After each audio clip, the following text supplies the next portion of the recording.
Sounds good. All right. Ready, break. We'll call it a day.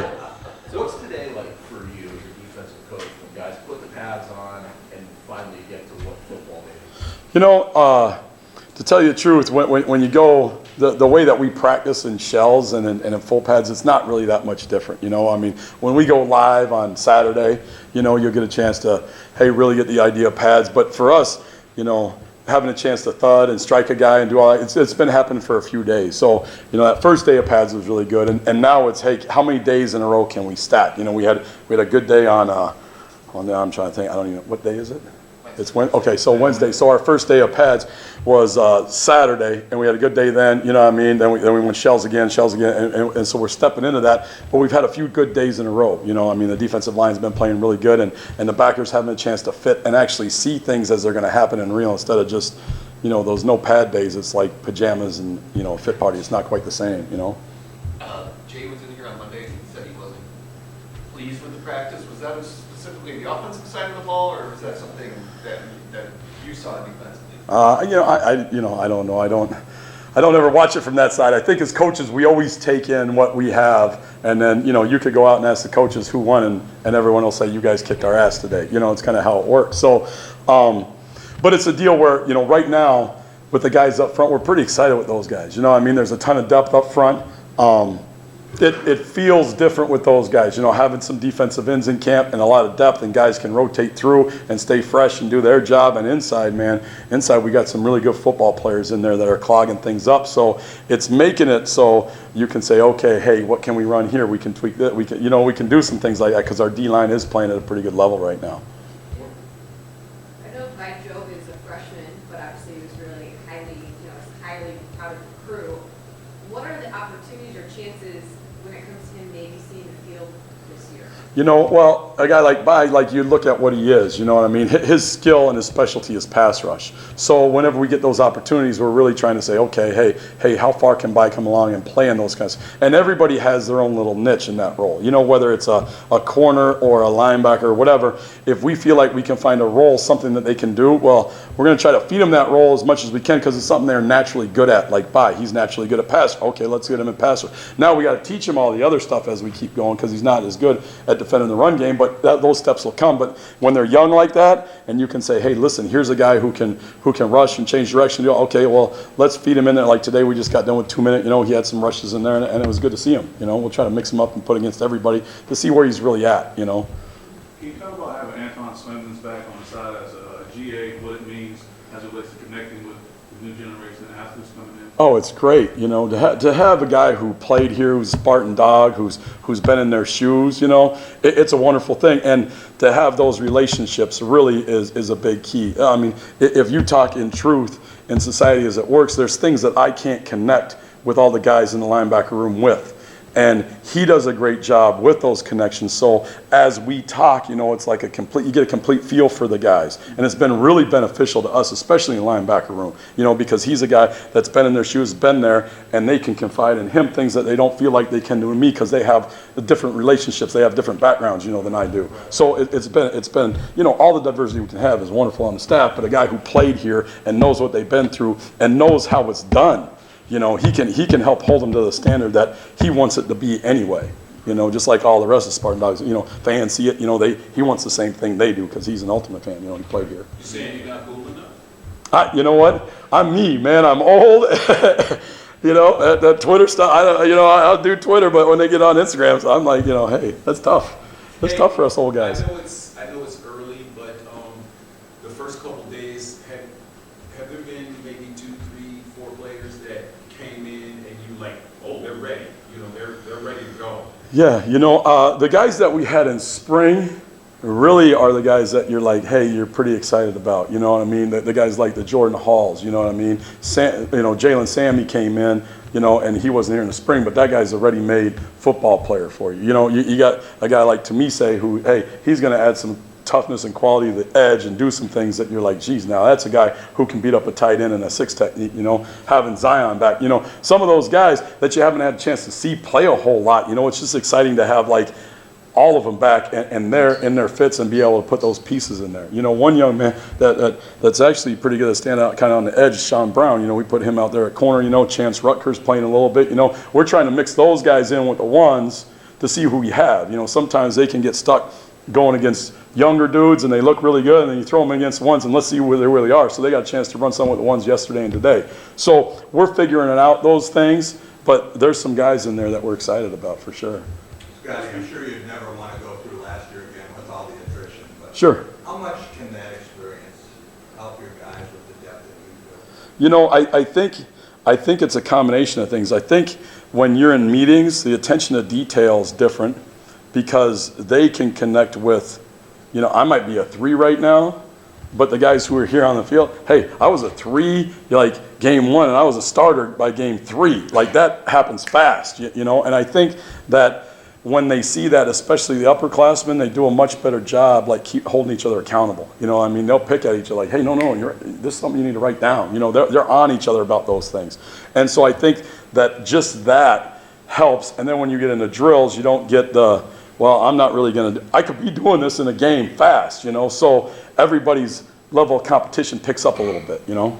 The run game, and with that attrition, and that was a big issue for the yards you guys gave up. But No doubt. frustrating was it for you to kind of have to constantly, not just mix and match, but try and get creative with the bodies you were down last year? Well, I think that there's good and bad in all those things. You know what I mean? It made you expand some in different ways that maybe you wanted to with different guys, and now that you have different pieces, it's going to make those things better. You know, and to be able to do that, to be able to jump in and out of different defenses and use different personnel groups. And hey, they're a big team, and we might use bigger defensive ends or you know what I mean? And I think all those things are good. That part was frustrating, but that part's over. You know what I mean? We're going forward saying, listen, these are the guys we got, and we're going to use them all as much as we can, and we got to cross-train them as best we can, and let's go get something done. And with those new guys in stopping the run in particular. Sure. You mentioned about kind of learning it, but you've got a lot of play to mold to kind of get back to stopping the run. For sure, yeah.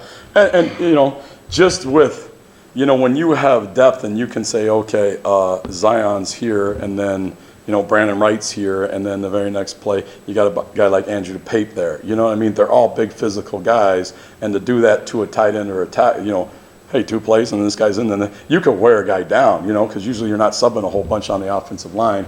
And then that, of course, like we all know, when you can stop the run and you can do, well, then your rush becomes real, because now you're getting, instead of getting bled for, and you get a bunch of 3rd and 3s, now you're sitting at 3rd and 8, and now you get, okay, now we can let the guys go hunt, and you're not in those weird situations, and letting them move the sticks and control the ball and not giving the ball back to the offense, you know. In terms of building this defense, like I can tell the excitement about the depth you have, and I'm wondering, one of the things that Mel talked about early on was to get where you really want to go, you got to have like 3 or 4 difference makers. For sure. On a defense. If you're trying to build it to where you want to, where are you in that phase in terms of hoping to have that too, and then versus the depth? Sure, I think that difference makers come, sure, you got a guy like, you know, a Sim or a Derek Harmon, or you know what I mean, those guys who can really change a game. And I think that those go hand in hand, because when a guy doesn't need to play, I don't know, he's playing 50 plays or 60 plays in a game, and he's playing 40 or 30. Now that guy can be like on the edge of being out of control. You know what I mean? He can play in that, and people are like, holy cow. And those guys can change games. When a guy's got to feel like he's got a governor, because listen, I got to do my job, but I got to do my job for so long. I know that in the fourth, well, they don't play with the same intensity. And now that you have some depth, especially up front backer-wise too, you know, you can keep rolling guys in and say, okay, it play as hard as you can. Well, it's 3 plays. Well, we'll just put someone new in, as long as they're not going fast. And then we'll just keep doing that. And that longevity allows guys like, you know, even your solid players can play higher, which will hopefully allow those guys who are like, you know, who you can see across the front and stuff like that, and backers, that they can actually play better. You know, if you get a guy like Cal Halliday and you cut some of his reps, he's going to be a better football player. And then hopefully he can make more plays and be a difference maker for us. Coach, since you've been here, you've also had Xavier Henderson in the back line that sort of brought leadership as well as communication. For sure. Defense.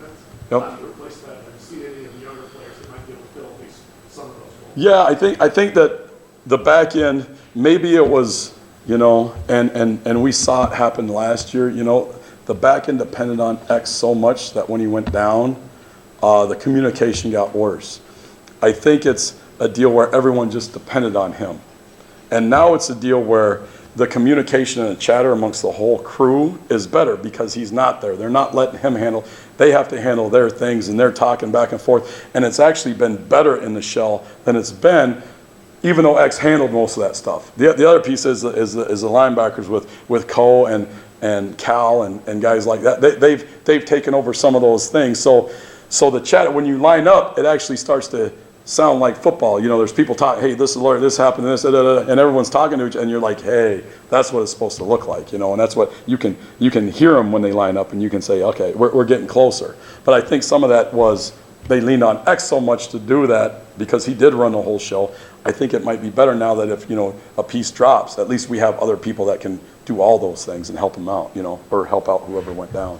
Kobe switched down to defensive end last year, I guess, he was sliding back to linebacker. What do you see from him so far? You know, he's done a really good job. You know, he played a couple games at linebacker, and some of the you know, that was it. Hopefully he doesn't have to play D-line except to rush, you know what I mean? And, you know, having spring with Jacoby has really helped us. It's a point where he's got a chance to get his rust knocked off, become a backer again. He's moving like a backer. He's a little bit cleaner. You know, we're working on some of his space stuff, but in the run game, he's been really solid. And that's kind of what he did in a couple games that he played last year at linebacker.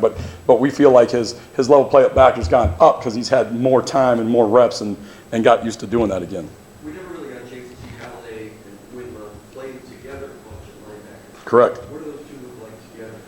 Oh, it's good. The cool thing about those two guys is really they both communicate. They're both, you know, like they're both smart. They're both correct. They both know how to talk to each other. You know what I mean? They can do things and talk about things, and they'll notice things that are different. You know what I mean?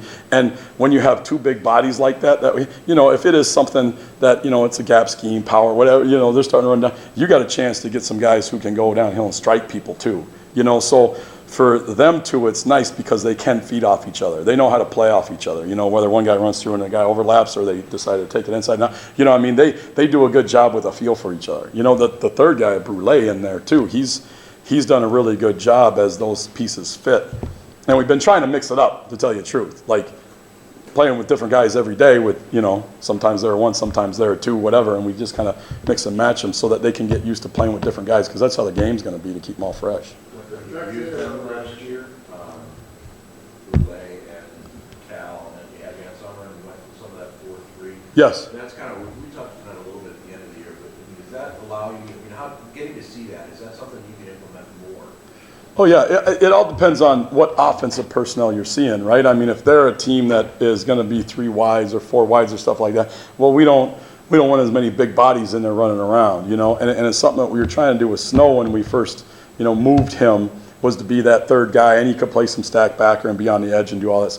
And really we have some different pieces that can move around, you know, because the 2 outside backer spots aren't very different.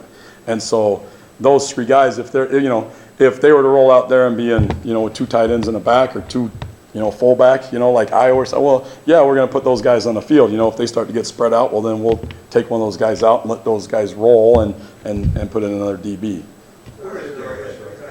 Michigan said that, you know, the rest of the league is kind of playing catch up with them as far as, you know, how well they run football. I mean, how do you think you guys stack up in being able to stop, you know, we're very run-heavy teams, but also being versatile enough on the pass side to be able to stop them in Ohio State? Yeah, I think that all starts with, you know, like the guys up front, really, right? Let's be real. If they can condense gaps, if they can set edges, if they can keep everything running lanes down, if we can put in people and be able to do it, I think it'll be just fine. You know what I mean? I think that's one of the games that we always want to work to and beat those guys down the road.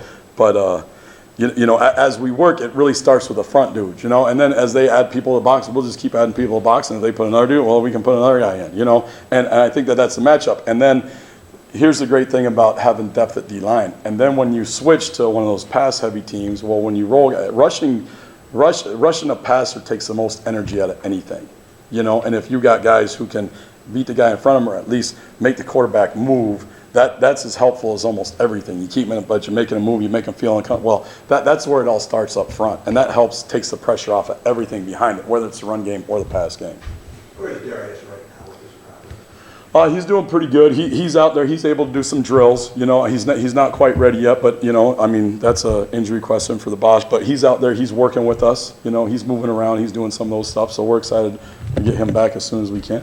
Last year, we heard a lot about the ball, and we saw that work with fumble recoveries. Yep. How do you apply that to pass defense so that you go from 2 interceptions to 12? Well, hopefully we get more than that, right? That's our goal, to get more than that, just catch one. But again, to me, it starts with stopping the run, because you stop the run, then you put them in situations where we know they're going to throw. When we know they're going to throw, okay, now we can blitz, we can let the 4 guys up front rush, we can change up stuff, we can change up coverages. So now when you get the idea of pressuring the quarterback, whether through whatever it is, and messing with coverage, then we get the ball out in the pass game, because that's really, we know that most takeaways come, I mean, the guys did an exceptional job getting the ball off of running backs last year. But we know that the quarterback is the most likely guy to give up the ball, right? So whether it's a hit on the quarterback, cause him to fumble, or you're pressuring him, however you want to do it, simulated 4-man rush, whatever it is, blitzes, but if you can get those things, but those things come from winning on first down. Keeping them off schedule on second, and then we get a chance to rush on third. And you get those, and you get a bunch of those, or you get up in games, and you get a chance to rush late in games. And well, that's where a lot of your takeaways come from. And that's really what we want to, if we can do those things on the early downs, it gives us the right to rush on third.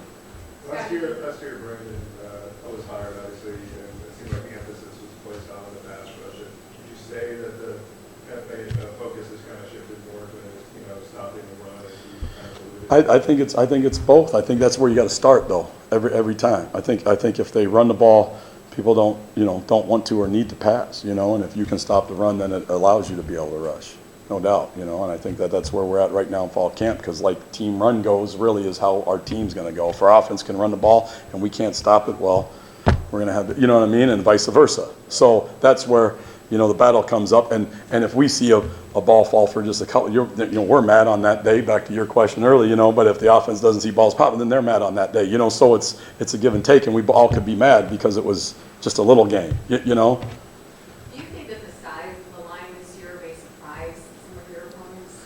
Well, I don't know if it'll, because they're going to read the things too, but there's some big dudes up there, and it's wonderful to see. When I walk in there and they're D-line, going to meet, and they're all giants, that's always positive, right? You look like a little tiny kid hanging out with them, and that's what I want to look like, That's we're excited about that. There's a bunch of big old long dudes, and you don't notice it all the time until you get next to them, and you're like, dang, I'm really short, For the day when you've got a defense built where you guys are the reason for success. Like that. I'm guessing that's That's always the goal. where you're not hanging on to sort of compliment, but you are.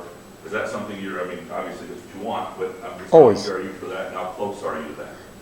I think every day we take a step in that direction. That's where the little tiny marginal gains that you can stack up. That'll be seen. Some of it is, to see the live bullets flying on Saturday. Who knows? That'll give us a better marker. See how we actually, like right now we're thudding.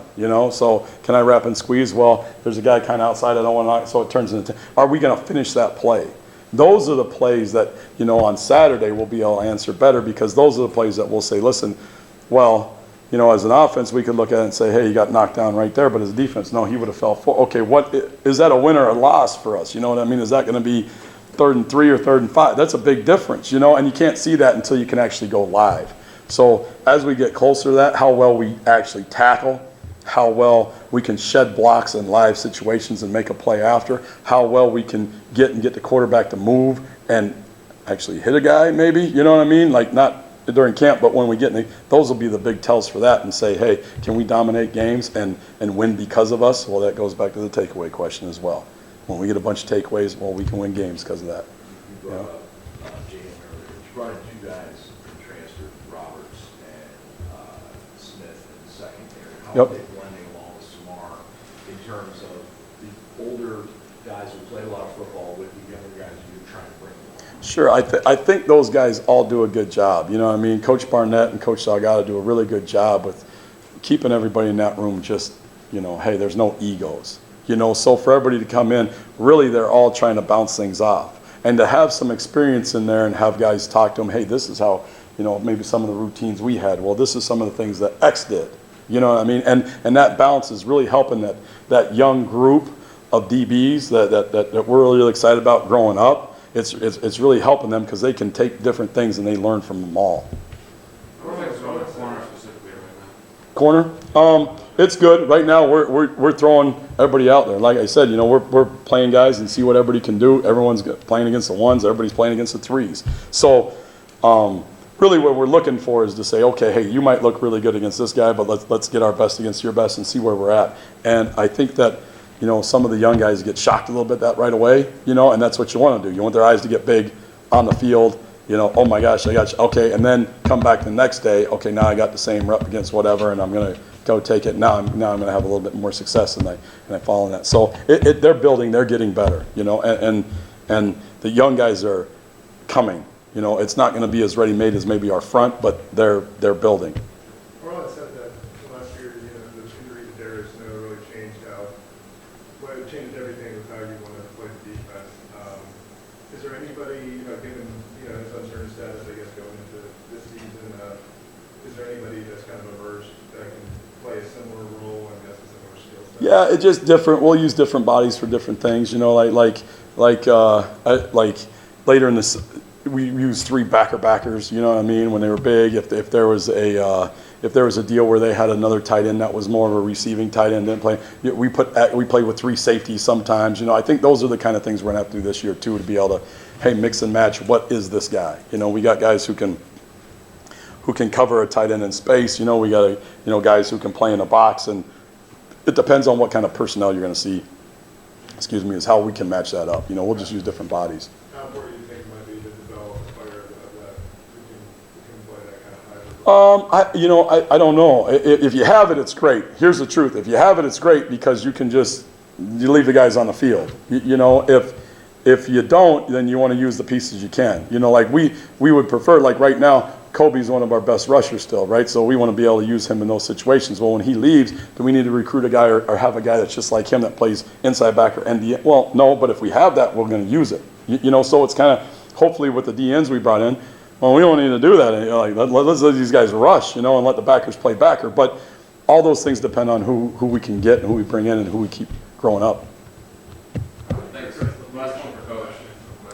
Leadership of the defense in general. Is there like 1 or 2 leaders emerging, or is it more leadership? Yeah, it's a little bit like you can see, like, you know, we got the same. To have Jacoby back is very good. You know what I mean? A Cal Holiday type kind of sets the standard for how they're working in there. You know, in the back end, really some of the young guys, whether it's Tatum or Mangum or Spencer or those guys, you know what I mean? They're really starting to gear up and hold each other accountable with some of the transfers mixed in, like, hey, as they're doing, they're just kind of growing together. In the front end, it's great because I mean, you could say Sim or Derek Harmon, but really that room they're on each other all the time. You know, nothing's ever good enough. Hey, even if it was good, okay, let's do better tomorrow. And they compete all the time because that, for us, is wonderful because they can compete and you can say, okay, you got that guy can play right there. And then that guy, you know, then it ups the level all over the place. So it's been good, but we have some good guys that hold guys accountable in rooms and overall as a defense with the 2 backers, you know.